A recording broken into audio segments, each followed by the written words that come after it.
Salut tout le monde! Ouais, on a fini le CR01 Rock Soccer Tamiya.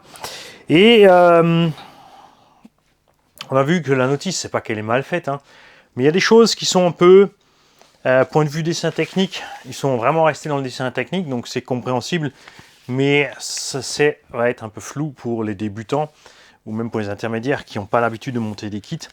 Ou si tu as déjà monté des kits d'autres marques, Techno, Traxxas, etc., quand tu vas tomber sur cette notice, il y a des choses qui sont... Tu vas vite fait de t'inverser là-dessus, notamment au niveau des leviers, puisqu'on a la seule vue latérale, c'est ici, pour te dire qu'il faut mettre la sphère par là, donc tu sais qu'il faut laisser la courbure de ce sens. Tu n'as aucune indication pour ce levier-là. Il faut te repérer sur le dessin qui est très précis. Ici, tu vois cette petite barre, si tu te mets à l'envers, elle va être de l'autre sens. Ce genre de petits détails. Ensuite, beaucoup d'écrous M3. Non nil stop partout, il faut partout mettre du frein filé dans ces écrous. Ça pourrait être vissé directement dans le plastique pour la plupart de ces parties-là. Il n'y a pas besoin d'avoir l'écrou en plus. Diff, rien à dire, très simple. Le blocage, plus complexe que ce que je pensais. Je pensais qu'on pouvait le faire directement sur le pont avec un petit levier. Non, il faut enlever une vis. Ensuite, il faut mettre une vis à l'intérieur.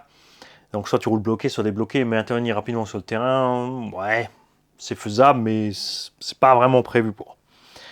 Il faut se prendre son petit temps pour mettre cette petite vis en plus ici qui va passer là. Tu enlèves ce BTR et là tu mets une petite vis à travers ça. Il faut l'avoir avec, bien sûr. Au niveau aussi ici des portes fusées et des angles, ne vous mélangez pas avant, arrière, gauche, droite. Tu as vite fait de te mélanger. Beaucoup d'assemblements au niveau des ponts ici sont pas complexes, mais regarde le nombre d'écrous qui t'ont mis partout dessus à gogo. Plein de vis de tailles différentes. Alors c'est tout du cruci, ça c'est cool, parce que il te faut vraiment qu'un tournevis et les deux clés à laine fournies pour monter le kit. Ça je dis pas, c'est clair. Au niveau de la direction, selon le choix de ton cerveau, et si tu mets évidemment le sauf cerveau Tamiya, ça va, mais dès que tu mets une corne, il faut penser à avoir la corne qu'il faut pour pouvoir passer ici dans le pare-buffle, hein. Moi je l'avais puisque j'avais acheté sur Ali tout un lot, tu payes 1 ou 2 euros la corne, donc tu peux te prendre une comme ça, une comme ça, une comme ça, une comme ça, une comme ça en noir, la même chose en rouge, la même chose en bleu, et te faire pour 10-15 euros une petite boîte de corne ou palonnier de cerveau comme tu as envie. À l'avant, comme c'est prévu avec le cerveau, tu reçois une petite protection de cerveau et de direction. La direction est bien haute, elle est bien protégée. À l'arrière, c'est prévu sans direction, tu peux en mettre une en option. Il te livre la biellette pour le mettre, mais tu n'as pas le sauve-cerveau et tu n'as aucune protection si tu mets le cerveau derrière. Ça, c'est un peu dommage. J'aurais bien aimé qu'il livre les deux protections avec et les deux cornes de cerveau pour pouvoir l'installer rapidement. Parce que là, il faut quand même que tu recommandes des parties. Et c'est une grappe que tu dois recommander si tu veux la protection. Si tu t'en fiches de la protection, tu mets juste ton cerveau. Il te faut juste un palonnier de cerveau en plus. Nous, on va faire l'essai. L'angle de braquage est relativement faible, je dois dire. Pas formidable, surtout si tu as les ponts bloqués. Ici, on a un pont avant donc avec de la 20 millions CST. Tu vois, ça tourne toujours, mais durement. Hein, et à l'arrière, on a 2 millions, c'est un peu plus détendu. Pour pas trop pousser du popotin, parce que ce que je veux, c'est pas forcément sur le terrain. Chaque fois, m'amuser à mettre ma petite vis. Je veux pouvoir faire je veux un petit mix de tout. On va voir si c'est réalisable. C'est pas... Alors, si tu veux vraiment un crawler performant, oui, tu vas prendre un Axial X10 III ou des engins équivalents. Il y en a plein, MST, etc., qui font des crawlers vraiment efficaces.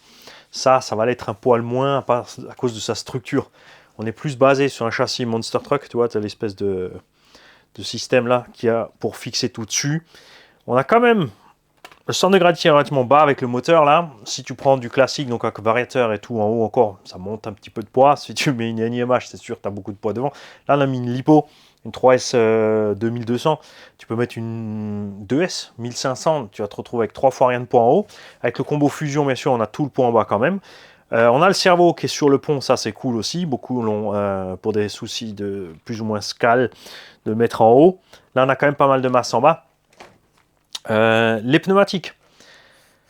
Je pense que ça va pas être formidable les pneumatiques. C'est la gomme de base Tamiya, donc elle est assez glissante, tu vois, sur le coin des crampons, tout ça, même s'ils en ont mis de partout sur les côtés et tout. Je sais pas si ça va être génial, mais on peut se tromper. Mais bon, avec le feeling qu'on a avec, par exemple, je reviens toujours sur la AX Axial parce que sorti la boîte, vous avez vu le MOG est juste génial, un rayon de braquage de fou, un croisement de pont infernal. Il est réglé comme c'est écrit sur la boîte. Il n'y a rien à faire, tu roules. Les pneus sont géniaux. Là, ça va être un peu moins bien. C'est un peu dommage, bien sûr. Tout le monde va dire oui, mais c'est vite changé les pneus. Oui, mais c'est vite un budget aussi en plus. Bon là, ça va puisque c'est du bedlock, donc il faut juste 4 pneus. Mais quand même, on aimerait un petit effort de ce côté-là. Bon, ça fait un moment qu'il est sorti, mais des petits updates de temps en temps feraient pas de mal non plus à Tamiya, je dois dire. Hein. Niveau des suspensions, tout ça, c'est facile. On a causé dans le montage du kit. J'aime bien la réduction planétaire, évidemment, pour réduire le torque twist, ça c'est clair. Je suis moins fan du système du montage moteur, par dedans la plaque, par-dessus le truc. Le pignon doit être mesuré déjà là. Tu peux le faire par l'extérieur, mais ça, tous les autres, c'est quand même un peu plus simple d'accès. Pas très grave, hein, c'est pas du négatif, c'est juste, voilà. T'as vite fait aussi de t'inverser, attention, avec les ponts. Fais bien gaffe sur le dessin des ponts. Ici, regarde où est le petit BTR de blocage. Il est à droite du cerveau. Parce que quand tu montes tes ponts ici, comme tu les mets un coup là, un coup là, un coup là, c'est ce que je vous ai montré pareil, hein, tu vas voir le montage. Un coup, le pont est tourné par là, un coup, il est par ici, par là, par là. Tu as vite fait de mettre ton pont à l'envers, donc tu te trouverais avec les roues avant qui tournent d'un sens et les roues arrière de l'autre. À ce sujet-là, par contre, chose pratique, si tu mets donc un combo, comme je l'ai dit, le quick run à capteur, tu ne peux pas changer le sens. Si tu te retrouves à l'envers, eh ben, tu peux tourner les deux ponts. Ça passe, il n'y a pas de problème. Et résultat, tu es dans le bon sens. C'est peut-être encore ce que je vais faire. À voir après, on va faire un petit essai avec ce Fusion. Pour la Crapahute, ça va être bien, mais pour le reste, ce qui est un peu dommage avec ce Obeaming Fusion, c'est que tu n'as pas la possibilité de marche arrière. Enfin, tu as la marche arrière, mais tout de suite, c'est avant-arrière. Il y a le frein automatique au milieu. Si tu réduis ton frein automatique au milieu et tu le vires, il n'y a plus de frein. C'est avant-arrière direct. Ça, c'est un peu dommage. Tu peux régler la vitesse à laquelle le frein s'enclenche au centre, ça c'est bien. Là, maintenant, on a mis un frein à 50%. Le véhicule se bloque direct, il n'y a pas de souci. Et on a mis, mais on va causer sur les réglages. Que le frein auto, il ne s'enclenche pas dès que tu lâches, pas comme une brute quand tu arrives vers le neutre en fait. Quand tu arrives vers le neutre, il va s'enclencher de plus en plus progressivement plus fort. C'est quand même encore assez raide, vous allez voir. Mais bon. Montage des gommes, pas de souci. Montage des plots de carreaux, overkill avec 36 000 boulons, un circlips par le dessous. Ça aurait pu être vissé directement là-dedans sans boulon. Et je peux te dire que ça aurait pu être vissé par devant avec le filetage là-dedans, avec un système non pas rond mais ovale. Pourquoi? Parce que tu pourrais mettre ton plot de carreaux et serrer. Ton plot de carreaux serait bloqué par serrage au lieu de devoir t'amuser à mettre une petite goupille sous le dessous. C'est des petits détails, mais genre quand tu peux simplifier les choses, ça économise aussi de l'argent pour le constructeur. Donc de ce côté-là, un peu de boulot. Et sinon, rien de spécial. Je m'attendais à plus de débattement avec donc ces cantilevers. Point de vue croisement de pont, la suspension est assez dure. À l'arrière, par exemple, tu vois, en plus, on a une barre stable très dure. On est déjà bloqué là. Tu peux par contre le forcer jusqu'à là. Mais tu vois, vraiment obligé de forcer à cause de la barre de torsion. Donc tout seul, il ne va pas y aller. Hein. Un avantage est bien sûr que ça va rester bas. Parce que des fois, quand tu es en pente et que ça penche de trop, là, tu es parti aussi tout de suite. Tu peux virer les barres stables. On va faire un essai avec, on va faire un essai sans. Le comportement, bien sûr, sans les barres stables sera moins sain dans certaines situations, plus avantageux dans d'autres. Donc à voir. Il y a deux duretés, donc à la limite, acheter une deuxième souple pour faire souple comme l'avant. À voir. Niveau des ressorts, c'est pareil. Tu as des souples devant. En plus, tu as le poids devant. Et à l'arrière, tu as des durs. Tu vois, donc tu es vraiment raide à l'arrière. Tout ça, je pense qu'ils l'ont fait avec en plus donc la réduction planétaire pour éviter le torque twist en roulant. Tu vois, il n'y a pas beaucoup de mouvement de ce sens. Mais les ponts, tu vois, ça bouge quand même bien librement. Surtout dans les petites parties de suspension. On a ici, tu vois, un vide dû à tous les jeux et le temps que le système se mette en branle. L'avantage, c'est que ça va permettre les petits mouvements de pont comme ça dans le terrain, les petites secousses, ça va pouvoir bien les pallier. Mais pour l'instant, c'est une impression statique. On verra donc en dynamique. Pour moi, je pense qu'il faudra assouplir cette suspension globalement. Éventuellement virer ces barres de torsion. Les pneumatiques, il faudra passer sur du plus souple aussi et du qui grippe mieux. Mais bon. Et maintenant, nous allons causer donc de ce combo fusion qui a des réglages très simples. Ça, c'est la version de base, donc c'est le combo fusion le moins cher qui existe sur le marché, à peu près 140 €. L'autre version est à 180 des brouettes et le Axe, lui, est à 250-300. Tu peux relier la gâchette au tour-minute moteur, pour être plus précis, ou le laisser en normal. Ça, c'est à toi de faire tes petits tests. Ce qui va le mieux. Bien sûr, tu choisis l'hypo automatique 2 ou 3S, parce qu'il prend jusqu'à 3S. Cut-off, par défaut sur intermédiaire, ça va très bien, tu peux laisser comme ça. Si tu n'es pas sûr, tu mets surélevé. C'est vrai que si tu roules toujours doucement, tu vas peut-être pas voir arriver le cut-off lipo. De notre côté, justement, en crawler, tu roules doucement, donc tu tires pas énormément de jus, tu stresses pas trop les batteries en général. Là aussi, à toi de faire tes essais. Cut-off température enclenché d'office à 105, on l'a laissé là. Sens de rotation moteur, ça c'est cool. Bec, ça c'est sympa. 6 ou 7.4, là il est passé en 7.4. Donc on a le frein automatique. C'est-à-dire que dès que tu lâches ta gâchette, tu as le frein automatique qui s'enclenche. Ici, il a 50%. Plus, c'est beaucoup trop. Moins, c'est plus agréable à rouler, mais j'ai essayé quand tu te mets en pente et que tu lâches, il redescend, alors qu'à 50%, il ne bouge plus. Ça sera donc à toi de voir selon ton crawler et selon ton étagement de réduction, bien évidemment. Si tu as une boîte 2, ça sera totalement différemment, puisque tu pourras le mettre pas trop balèze pour que ça soit agréable en seconde pour un ralentissement progressif. Et en première, de toute façon, avec la démultiplication plus, ça bloquera facilement, c'est certain. Et le drag brake rate, c'est justement ça. Donc si tu mets sur 1, il va enclencher doucement. Si tu mets sur 9, dès que tu lâches tes gaz, bah, il est bloqué. Et la marche arrière par défaut à 100%, moi je l'ai descendu à 50%. 100% marche arrière, c'est un peu raide. Surtout justement quand tu fais au début un peu ces erreurs de manip entre j'ai l'habitude de freiner, justement, hein, tu vas t'arrêter, tu veux freiner, et hop, tu reparti en marche arrière. Donc pour l'instant, j'ai fait ça. Après, une fois que tu es habitué, tu fais ce que tu as envie, bien sûr, avec tes réglages. Pour piloter l'engin, j'ai pris la radio Hot RC. Et elle s'appelle, que je te dise pas de bêtises, c'est quoi son petit nom? Parce qu'il y en a plusieurs. Hein. Bref. Celle avec le grip là. Il y a un truc très rigolo. C'est que c'est écrit main droite. Ça veut dire qu'il existe des gauches. Pourquoi? À cause du petit bouton là, tout simplement. Parce que si tu es à gauche, tu ne pourras pas utiliser ce bouton là facilement. Tu vois? Après, nous, en RC, pour conduire, on s'en fiche. À la limite, ça sera un klaxon. Pas très grave. Tu as voie 3 et voie 4. Ici, tu as les trims gauche-droite, avant-arrière, interrupteur et les dual rate. Donc la direction, on a dû diminuer un petit peu, hein, sinon ça va trop loin. Mais on fera une petite vidéo pour la radio à part. Tu mets en route le Super Nintendo. L'interrupteur ici, est-ce que j'arrive à l'atteindre facilement? Peut-être le mettre ailleurs. Hein. Je me demande si je ne vais pas le fixer là-dessous pour qu'il soit super facile à atteindre. Ok, donc direction.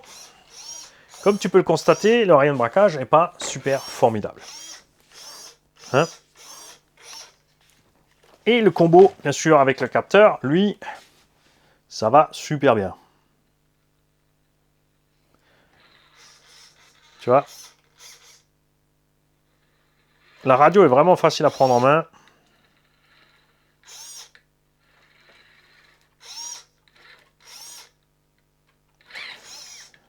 Même quand tu es un peu trop brutal, tu vois.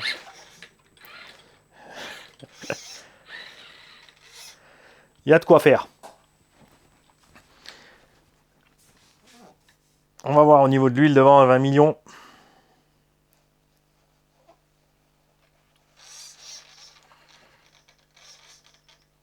Ça se passe bien quand même, tu vois. Là, on est sur une surface glissante. Et regarde. Il y a cette roue qui va tourner, pas celle-là par contre. Regarde, la motricité, je ne sais pas si tu vois bien la caméra, elle continue à essayer de grimpouiller. Et au fur et à mesure que je vais augmenter les gaz, tu vois, par cran comme ça, elle essaie de s'enclencher. Ça, c'est dû à l'huile épaisse. À l'arrière, on a de l'huile moins épaisse. Donc là, de toute façon, tu vas voir que ça va faire tout à fait différemment. Là, dès qu'il y a la roue qui va mouliner, c'est mort. Tu vois? Et encore, là, c'est l'avant qui va prendre. Donc tu vois que même sans diff bloqué, avec les bonnes huiles, il y a moyen de faire des choses. Ça va bien sûr coincer dans une situation extrême. C'est pas un crawler extrême. Si tu te poses la question, le fait de rouler comme ça, en fait, tu vois, là, maintenant j'ai roulé de la gauche, tu peux rouler de la droite, évidemment, ça changerait. Ne t'empêche pas d'utiliser tes deux mains. Là, quand même, tu as vu, j'ai eu un doute. L'habitude de freiner, tu vois, je voulais freiner, non, laisse faire, Mani. Le combo fait ça tout seul.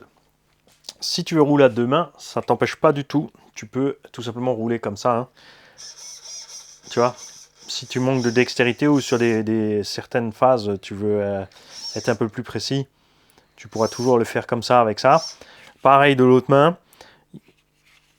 La portée, j'en sais encore rien, j'étais pas dehors. Je me suis habitué très vite. Hein. J'ai fait juste le petit essai pour régler le vario ici dans l'atelier.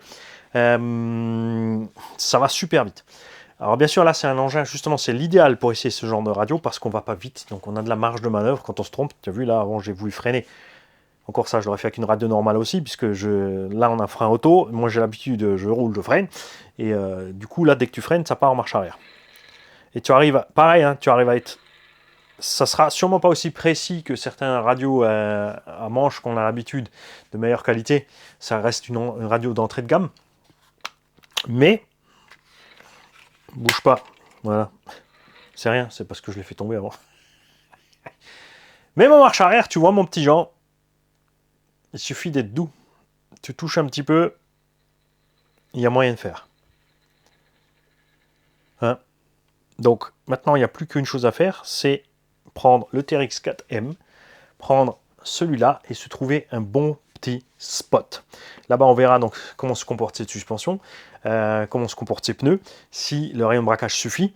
S'il ne suffit pas, on mettra une direction arrière, puisque définitivement, enfin, si je mets le combo Quick Run normal, 120 ampères, 17 tours 5, bien sûr, on ne mettra pas de direction arrière, parce que ça va devenir inroulable. De l'autre côté, j'ai bien envie de le laisser comme ça, et si la direction ne suffit pas, on mettra un servo annexe à l'arrière. Alors ensuite, il y a plusieurs solutions. Soit tu le laisses en permanence couplé à l'avant, beaucoup moins fort de l'arrière évidemment, parce que sinon ça devient trop. Mais dans certaines positions, quand tu vas crawler, si ton train arrière se décale et alors que tu es déjà au bord d'un obstacle, ça va poser problème. Donc ça sera quand même plus intéressant, je pense, d'avoir une radio où on pourra mixer le train arrière, c'est-à-dire tourner que de l'avant ou que de l'arrière, synchro ou en crabe, etc. pour capacités plus. Mais bon, on va déjà faire une fois ce petit test de cet engin comme ça, on va voir comment ça se comporte. Tu vois, niveau réaction dans la pelouse, parce que ce que j'aime pas, c'est quand les engins ils font... Niveau son,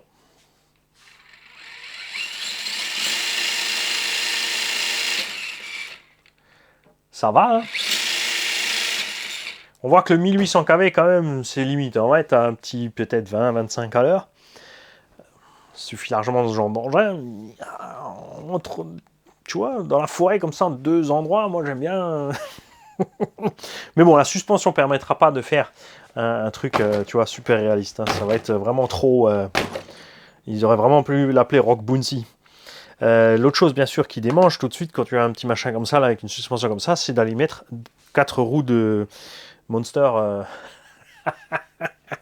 hein, par exemple. Ensuite, on va dire un petit mot au sujet de l'échelle. Alors, chez Tamiya, ça, c'est du 1,10. Et,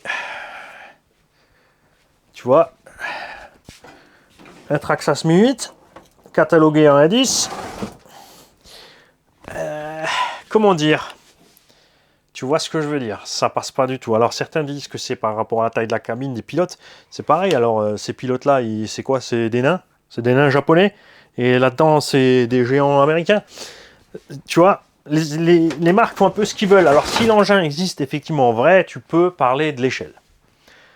Mais les buggy 1.8, ça n'existe pas en vrai. Les truggy, ça n'existe pas. Un engin comme un Summit, ça n'existe pas. Sur les SC, oui, là on parle d'échelle. Sur les engins de piste, parce que c'est des engins qui existent. Les autres, ça n'existe pas. Donc, ils font ce qu'ils veulent. Pour moi, dans les gabarits habituels, pour moi, ça c'est déjà plus un 1.12 que autre chose. Mais c'est pas important. C'est important pour ceux qui font des courses et des compètes parce qu'ils sont liés à des dimensions, des gabarits et autres. Donc là-bas, je ne sais pas puisque j'en fais pas. Moi, je roule loisir, donc je fais ce que je veux, c'est ce qui est bien. Ce que j'adore, c'est exactement, regarde-le comme ça. Là, tu vois le look qu'il a. J'adore le look entre pneumatique, taille de carrosserie, largeur, longueur.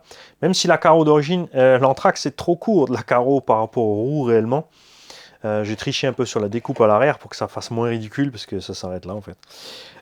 Mais là, comme il est posé comme ça, tu vois, j'adore le look de cette caisse. Et j'aimerais vraiment, tu vois, ça, dans cette taille-là. Alors ça me ferait plaisir. Hein? Tous ceux qui ont les radios Hot RC à stick, qui les ont essayés, qui ont déjà fait des vidéos à ce sujet, vous n'hésitez pas à vous signaler dans les commentaires. Vous dites, attends, moi j'ai fait la vidéo sur ma chaîne et tu me dis, je vais t'envoyer un lien. Sépare surtout tes commentaires quand tu mets un lien, parce que sinon tu tombes directement dans les spams et je ne saurais même pas que tu as mis un com.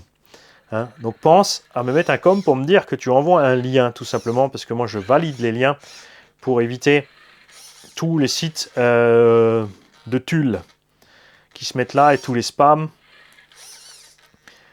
et tous les gens bizarres qui veulent faire des pubs pour leurs chaînes qui sont pas des chaînes cool comme les nôtres ou qui correspondent pas du tout à ce que j'aime et ainsi de suite.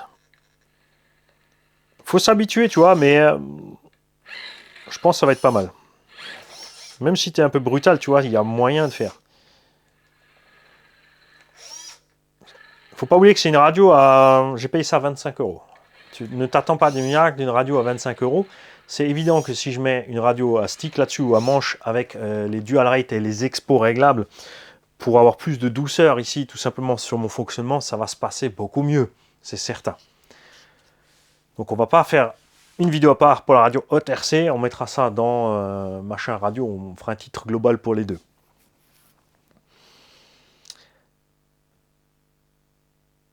Tous ceux qui ont des CR01 et qui avaient des conseils de choses à faire ou ne pas faire, surtout, dites-le moi. Les commentaires sont là pour ça. Moi, pour l'instant, la machine est comme elle est. J'ai 0 option. J'ai oublié de préciser un truc très important. J'ai LST les roues. J'ai mis du plomb automobile autour de la jante. Il doit y avoir 50 grammes par roue. Chaque roue ici fait 104 grammes. Pourquoi j'ai fait les 4 pour compenser le poids du haut, puisque le châssis est quand même relativement haut. Bon, après, la boîte est relativement basse, le moteur en avant, la lipo est devant, mais la lipo est relativement haute quand même. Il est certain que si je prends une toute petite mini lipo, je peux coller une lithium-ion ici sur le pont. Comme ça, j'ai vraiment plus de poids en haut à part le châssis.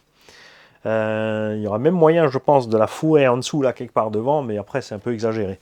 L'arrière, elle ne dérangera pas, parce qu'on a assez de poids devant. Après, tu peux lester plus l'avant que l'arrière aussi. Généralement, j'aime bien lester autant devant que derrière, parce que je descends tout ce que je monte. En fait. Ensuite, avec un tout petit peu plus de poids devant dû au moteur en avant ou la batterie en avant par exemple. Si par exemple tous les éléments électroniques se centrent, là je vais lester mes 4 roues pareilles, mais je vais utiliser par exemple, ou les 4, je vais sur les TRX4 par exemple, je mets les 4 sorties de pont en laiton, et par contre je vais peut-être mettre encore les carters de réduction en laiton. Devant je vais peut-être mettre les sorties de pont en plus, et là effectivement je vais peut-être mettre des roues avant un peu plus lourdes que les roues arrière. Mais voilà, après chacun son style. Je dis pas que j'ai raison, hein. C'est juste comme ça que j'aime bien. Parce que quand tu es trop lesté de l'avant, certaines descentes, c'est vraiment chaud quand tu as le tulle qui part. Tu es obligé de réaccélérer pour reprendre la descente, mais tu ne peux pas forcément selon l'obstacle qui est placé en bas. Et ça m'éclate quand même qu'avec cette huile de 20 millions, ce petit machin,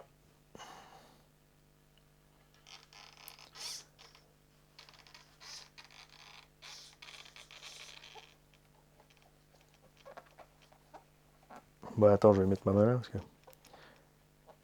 Tu vois, là, j'ai 2 roues en l'air, j'arrive quand même à reprendre. Hein.